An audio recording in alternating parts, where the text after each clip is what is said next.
April is Rosacea Awareness Month. This is a great time to shine light on a condition that can be treated. There is hope out there. Christine Carpenter is a licensed esthetician to talk about care and treatment. And thank you so much for being here. You've had plenty of experience with this kind of condition. Tons.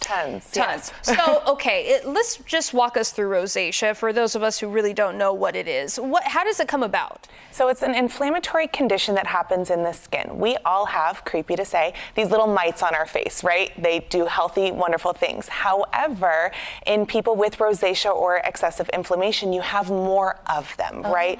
So we just need to calm down that inflammation to really help reduce that redness and sensitivity that can come. Interesting. Okay, so what are the common symptoms of rosacea other than obviously a lot of redness? Hence the name. Yeah. A lot of redness, a lot of sensitivity to things too, just heat and even topical products that can cause irritation to the skin. Some people can also have what's known as acne rosacea. So they're going to get little acne whitehead bumps along the face, as well as that redness and inflammation. And this starts over time, right? I mean, obviously you don't just wake up one morning and you're like, oh gosh, I have rosacea, right? It's gradual. Yeah, it's a gradual accumulation. No one's born with just like babies with rosacea, right?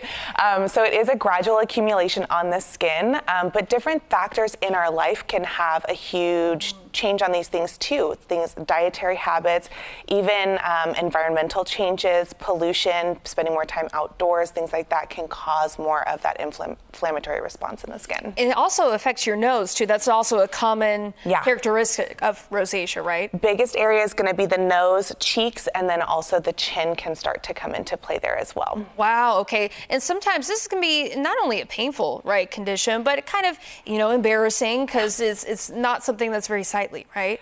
Exactly, yeah. And so there's good news, right? There are things that you can do to help reduce that instant redness in the skin. You can use even color correcting products. Things that have a slightly green tint or hue to them are going to help to cancel out that redness in the skin so that you can immediately see a little bit of color correction. There's not only topical serums that will have those, but even sunscreens nowadays that are going to help protect your skin that are also color correcting to neutralize that redness. Now, when do we need to come see you or a licensed esthetician if we really need some help, if maybe home care remedies are just not working? Yeah, absolutely anytime, right? There is never a bad time to come see an esthetician or a medical professional, even your dermatologist. When you start to have concerns with redness, inflammation, things that even just breakouts or any sort of skin condition that you're concerned with, come and see a professional as soon as possible. There you go. And how many treatments does it take to kind of get rid of all of this? It really just depends on the person, right? So any of the treatments you're going to be doing in your office are about 20% of your effectiveness.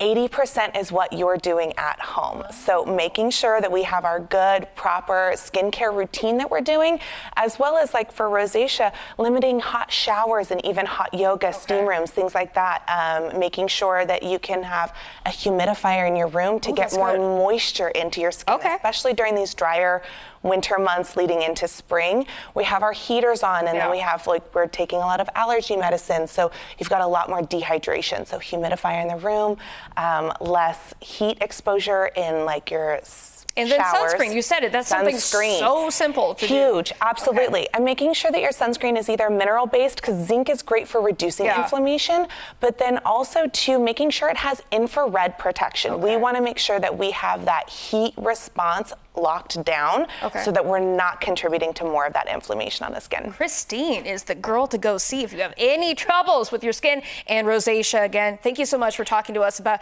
Rosacea Awareness Month. Thank you for having me. That was great. Thank you.